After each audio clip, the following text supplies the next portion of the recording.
Hi friends, welcome to my channel. AP వాతావరణ శాఖ నుంచి వెదర్ రిపోర్ట్ అయితే రావడం జరిగింది. ఈ రోజు రేపు ఏ జిల్లాల్లో వర్షాలు కురవబోతున్నాయి, దానికి సంబంధించిన పూర్తి ఇన్ఫర్మేషన్ అనేది అయితే తెలుసుకుందాం. ముఖ్యంగా ఏ జిల్లాల్లో వర్షాలు కురవనున్నాయి, దానికి సంబంధించిన వివరాలు అయితే తెలుసుకుందాం. వీడియోని అయితే స్కిప్ చేయకుండా చివరి వరకు చూడండి. వీడియోలోని ఇన్ఫర్మేషన్ నచ్చినట్లయితే ఛానల్ని సబ్స్క్రైబ్ చేసుకోండి. చాలామంది వీడియోస్ చూస్తున్నారు కానీ లైక్ చేయట్లేదు. మీరు ఎన్ని లైక్స్ చేస్తే నాకు అంత సపోర్టివ్గా ఉంటుంది, వీడియో కూడా ఎక్కువ మందికి రీచ్ అవ్వడం జరుగుతుంది. వీడియో యూస్ఫుల్ అనిపిస్తే కనుక ఛానల్ని సబ్స్క్రైబ్ చేసుకొని మీ ఫ్రెండ్స్ అండ్ ఫ్యామిలీ మెంబర్స్కి అయితే కనుక షేర్ చేయండి. ఇక లేట్ చేయకుండా టాపిక్లకి అయితే వెళ్ళిపోదాము. ఏపీకి వాతావరణ శాఖ చెల్లటి కబురు అయితే చెప్పింది.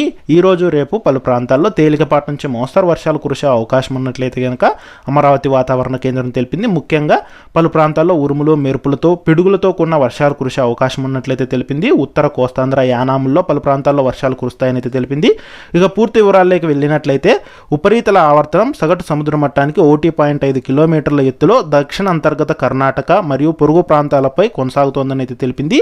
ఇక అంతేకాకుండా ఆంధ్రప్రదేశ్ మరియు యానాముల్లో దిగువ ట్రోపోఆర్నంలో ఈశాన్య మరియు ఆగ్నేయ దిశగా గాలులు అయితే వీస్తున్నాయి. ఇక వీటి ప్రభావంతోనే ముఖ్యంగా ఉత్తర కోస్తాంధ్ర యానాముల్లో తేలికపాటి నుంచి మోస్తరు వర్షాలు కురిసే అవకాశం ఉన్నట్లు, అలాగే వేడి తేమతో కూడిన అసౌకర్య వాతావరణం ఉన్నట్లు తెలిపింది. ఇక అంతేకాకుండా రాష్ట్ర వ్యాప్తంగా పలు ప్రాంతాల్లో వడగాలులు కూడా వీచే అవకాశం ఉందని ప్రజలు అప్రమత్తంగా ఉండాలని అయితే కనుక హెచ్చరికలు జారీ చేసింది. ఇక ముఖ్యంగా ఇవాళ రేపు అల్లూరు సీతారామరాజు, కాకినాడ, శ్రీకాకుళం, పార్వతీపురం, అన్యం, ప్రకాశం, తూర్పుగోదావరి జిల్లాల్లో తేలికపాటి నుంచి మోస్తరు వర్షాలు కురిసే అవకాశం ఉన్నట్లయితే కనుక తెలిపారు.